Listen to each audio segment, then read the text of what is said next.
Salut mes chers zéros, j'espère que vous allez bien. Aujourd'hui on attaque une nouvelle série dont le titre est peut-être un petit peu prétentieux parce que Octane de A à Z c'est énorme.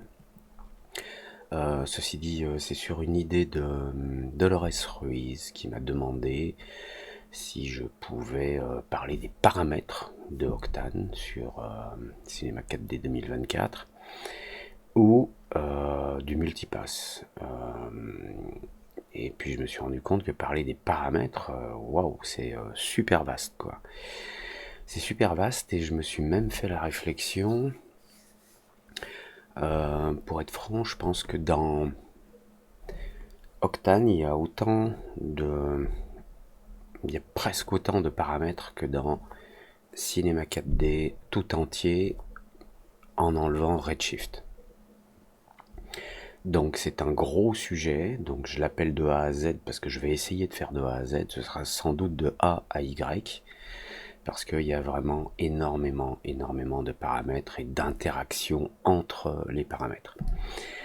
Euh, donc cette vidéo là c'est juste une intro, donc pour ceux qui sont pas, enfin qui ne connaissent pas Octane et qui veulent se lancer, euh, et pour bien comprendre comment un moteur de rendu s'intègre dans un logiciel de 3D, on va faire un petit tour de ce que c'est que Octane. Euh, D'abord, et je pense que c'est important d'en parler, euh, voilà, là je suis sur le site de Otoy. Donc, durant quelques années, on a eu des trucs un peu compliqués sur les abonnements et tout. Il y avait des abonnements Enterprise, des abonnements comme ci, des abonnements comme ça. C'était un peu la prise de tête, mais depuis à peu près un an, maintenant c'est beaucoup plus simple. Il y a un abonnement Octane. Enfin, oui, un abonnement Otoy, qui est la société qui développe Octane. Et cet abonnement,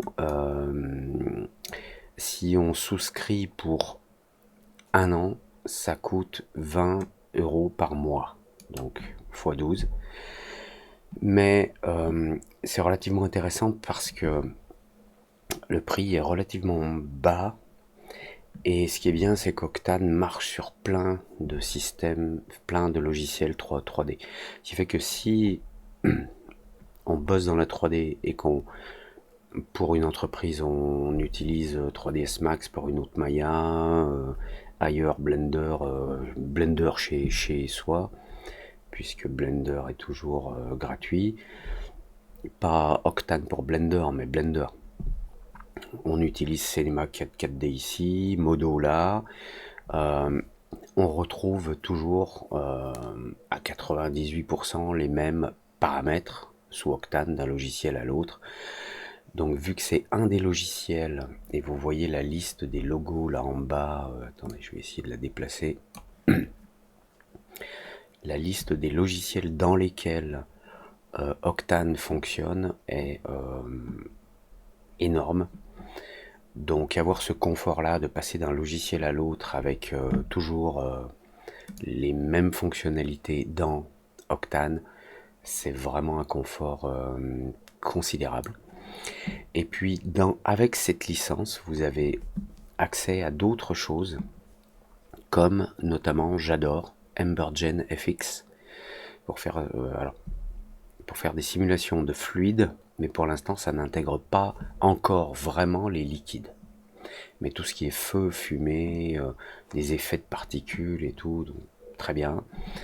On a bien sûr Octane Render, on a Sculptron et on a accès au rendu réseau qui s'appelle RNDR, Render, qui permet de soumettre une scène sur le réseau et de faire des rendus. Alors oui, ça a un coût et on peut acheter, puisque RNDR, Render, ça correspond également à une monnaie, à une crypto monnaie. Donc vous pouvez acheter du temps de calcul soit avec la crypto-monnaie RNDR, soit via les services Otoy Render. Vous pouvez acheter du temps de calcul en payant directement par carte bancaire, en euros, en dollars, comme voulez. Voilà. Donc on a accès à plein de choses et je trouve que le tarif est vraiment très très attractif. Cette vidéo n'est pas sponsorisée. Concernant Octane sur Cinéma 4D, depuis très récemment, alors on avait une version, puisque les versions de Octane se numérotent depuis quelques temps comme Cinéma 4D, avec un nombre qui correspond à peu près à l'année. Donc, depuis très récemment, depuis le 18 septembre 2023, aujourd'hui on est le 21, donc vous voyez, il y a 3 jours, 4, on a la version 2022 1.2, release 3, qui est une version stable, c'est-à-dire une version qu'on peut utiliser en production sur Cinéma 4D 2024, parce qu'avant ça, on n'avait que la version 2023. On avait une version d'Octane pour Cinéma 4D 2024, celle que je vais utiliser, qui était Octane 2023.1, enfin qui est Octane 2023.1 en bêta 2 ou 3, que l'on trouve dans les forums. Et donc c'est celle que je vais utiliser. Voilà, c'est Windows Studio. Je regarde le nom du fichier, oui. Donc c'est la version Windows Studio Plus. De toute façon, il n'y a que des Studio Plus. C'est Windows ou Mac. Maintenant, il n'y a que des Studio Plus. Et donc la version 2023 de Octane en bêta 3 fonctionne sur la version 2024 de Cinéma 4D. Bien. Revenons à notre mouton principal. Octane, c'est un moteur de rendu. Un moteur de rendu, c'est une partie d'un logiciel 3D qui va prendre tous les éléments qui sont dans la scène, ceux que l'on a créés, pour calculer une image finale à travers des algorithmes différents qui vont faire différentes choses suivant les paramètres que l'on va utiliser. L'intégration d'Octane dans Cinéma 4D est relativement facile. L'installation, on télécharge le fichier, on a un dossier qui s'appelle Octane C4D. On le glisse dans le dossier plugins des préférences de Cinéma 4D. On relance Cinéma 4D et on a accès à Octane, notamment par le petit menu là en haut. Alors j'ai agrandi les polices de caractères parce que là, attendez, je vérifie la taille de la vidéo. Voilà. Mes vidéos, je les enregistre en 2560 par 1440. Ceci dit, quand je travaille, j'ai 3 écrans 4K et mon écran principal est un 32 pouces, je crois, celui qui est en face de moi. Les autres sont des 28. Et parce que la taille des textes dans les menus et tout peut devenir très petite, j'ai agrandi la taille dans les préférences de Cinéma 4D ici, dans Interface au début, dans GUI Font, donc GUI Graphic User Interface. J'ai changé, je sais plus si la police de caractère par défaut elle est à 11. Souvent je l'utilise avec vous en 13 et là je suis passé à 16 parce qu'on va avoir beaucoup de boîtes de dialogue avec des textes. Donc pour que vous puissiez bien voir ce qui se passe, j'ai agrandi les polices mais la définition de la vidéo reste la même et la taille des icônes également. Donc on installe Octane, puis quand on lance, on a Octane. Et dans Octane on a l'Octane Dialogue qui est une petite fenêtre avec des menus et des icônes. On a le Live Viewer qui permet de lancer une fenêtre qu'on appelle IPR, une fenêtre de rendu rapide ou express. Vous voyez que là je lance ce truc, voilà. Hop. Donc ça c'est un rendu Octane de ma scène Cinéma 4D. Et on a Octane Settings ici. Et on a donc une fenêtre avec les paramètres de Octane avec des onglets, des sous-onglets. Donc on va voir ça en détail. Et dès la prochaine vidéo, on verra les kernels et les paramètres du kernel. Alors, je vous préviens, ça va être très technique. J'ai écrit une phrase pour bien oublier, pour bien oublier, pour bien m'assurer que je vous dise bien ce que je veux vous dire. C'est que je ne vais pas vous expliquer tout ce qu'on peut faire avec Octane, parce qu'on peut faire un nombre de choses illimité, ça dépend de votre créativité, mais plutôt tout ce que Octane sait faire. Voilà, qu'on se le tienne pour dit. Je vais essayer de vous expliquer de A à Z tout ce que Octane sait faire. Et notamment, ça va être plutôt technique en fait. Alors, on verra parfois qu'il y a des éléments, des paramètres techniques qui nous permettent d'être créatifs ou d'obtenir des choses inattendues. Mais à 98%, ce sera vraiment technique. Donc d'où tout ce que Octane sait faire et non pas tout ce que l'on peut faire avec Octane, parce qu'encore une fois, ce qu'on peut faire avec Octane, c'est illimité, comme avec les autres moteurs de rendu, qui sont des moteurs de rendu très bien. Hein. Je pense à Arnold, je pense à Redshift, bien sûr. Qu'est-ce que j'ai utilisé dans ma vie j'en ai utilisé tellement. Ils avaient tous à leur époque des choses intéressantes et des choses qui permettent d'être créatives. Et ils les ont encore, ils en ont encore plus. Et puis il y a des petits nouveaux qui arrivent. D'ailleurs, quand Octane est arrivé, je ne m'attendais pas à voir débarquer un moteur de rendu aussi puissant, pour peu qu'on ait les cartes graphiques qui vont avec, bien sûr.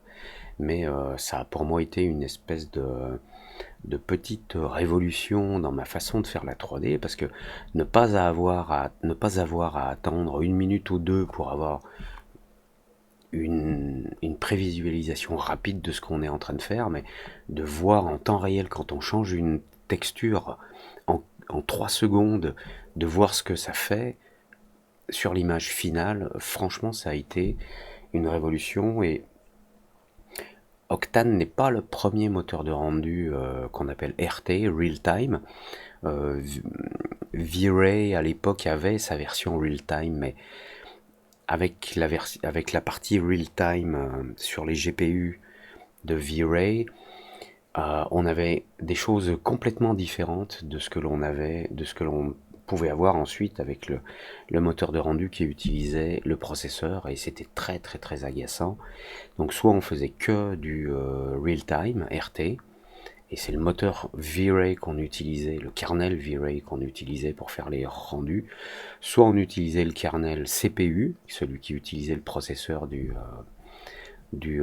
PC, qui donnait des choses beaucoup plus stable dans le temps, on va dire, et reproductible, mais là, ça devenait compliqué parce qu'il fallait attendre. Voilà. Donc là, avec Octane, comme avec Redshift, on a des itérations, c'est-à-dire qu'on fait une modif et on voit ce que ça donne très très vite, et ça, franchement, en 3D, c'est génial.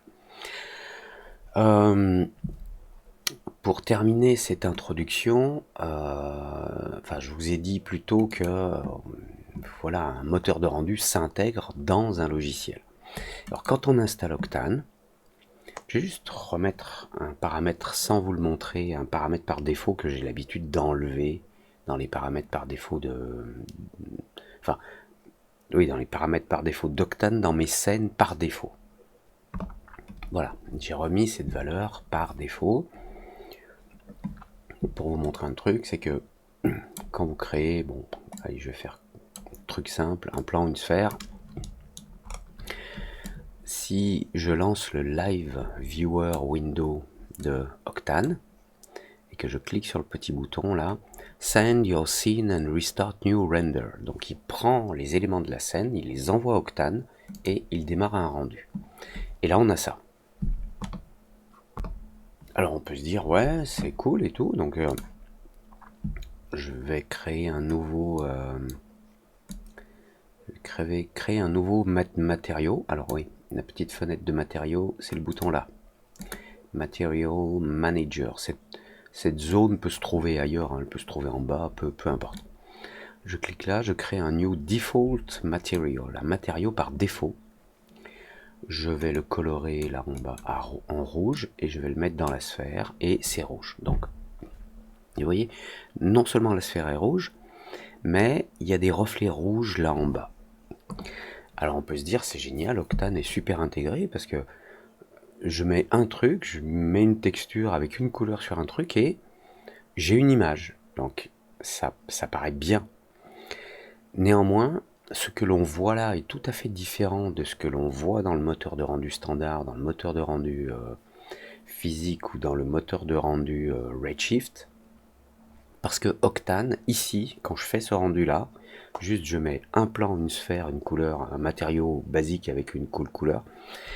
Octane éclaire la scène, mais il n'utilise pas les lumières par défaut du moteur de rendu standard ou du moteur de rendu physique. Quand vous n'avez pas de lumière dans votre scène, par défaut, Cinema 4D, si vous êtes en moteur de rendu ici standard ou physique, il va utiliser, et on le voit dans les options là, il a cette option qui s'appelle Default Light.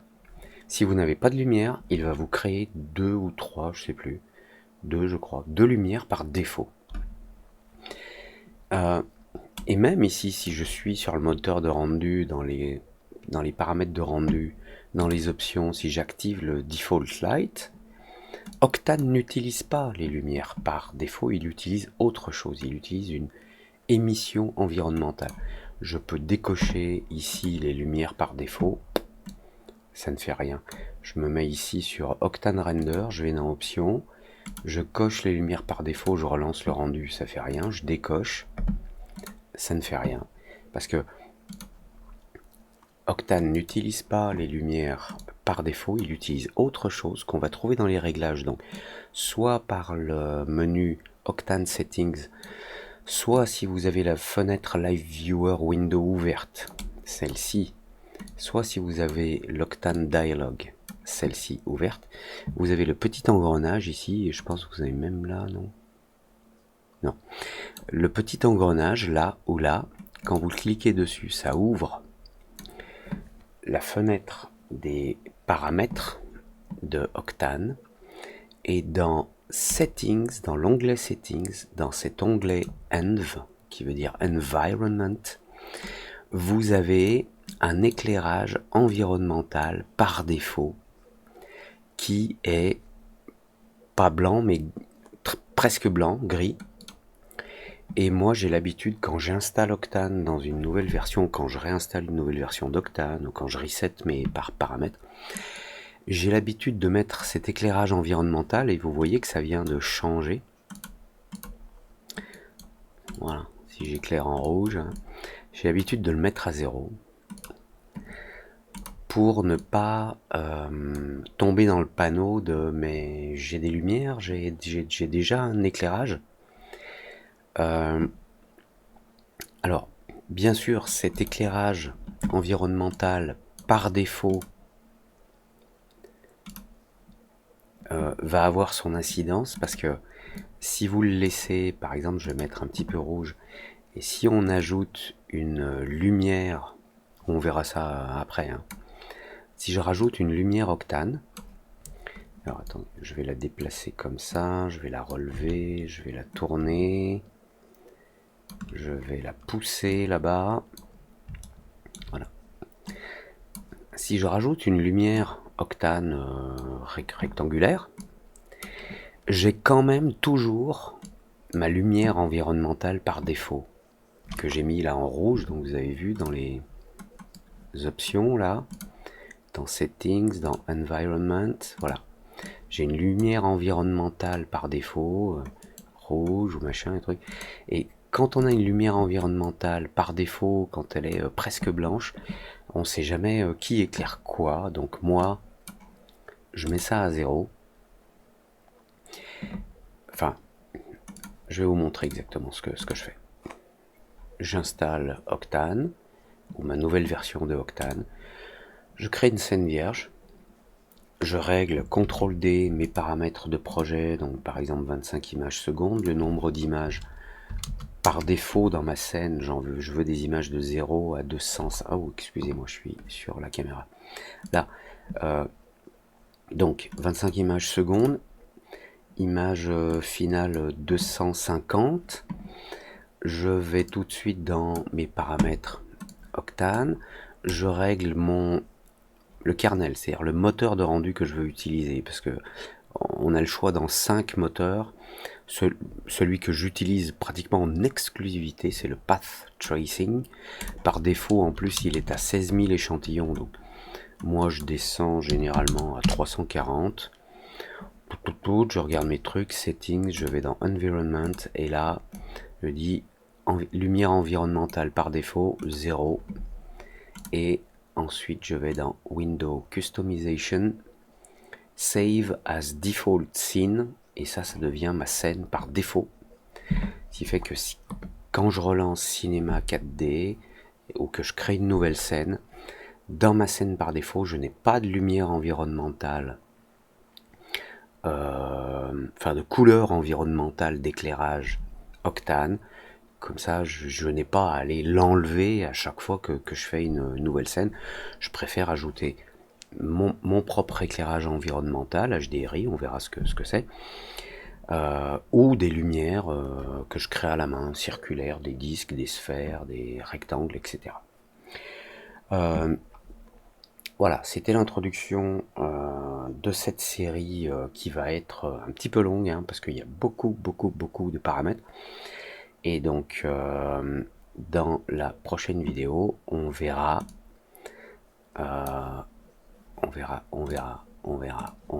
les paramètres qui se trouvent ici. Tous ces paramètres, déjà, ça va nous prendre un petit moment pour les expliquer un par un. Donc c'est parti, j'espère que ça vous plaira. Abonnez-vous pour être informé. Abonnez-vous. Abonnez-vous pour avoir. Oui, abonné. Je sais pas si ça s'appelle abonné en français dans YouTube, parce que moi j'utilise tout en anglais. Subscribe. Pour être au courant des vidéos qui vont venir, et puis likez si vous aimez, likez pas si vous aimez pas, cliquez sur j'aime pas, mais dites-moi pourquoi, comme d'habitude. Allez, bonjour chez vous, et puis à tout de suite pour le premier épisode qui va être un petit peu corsé, mais je pense que ça va être intéressant. Ciao.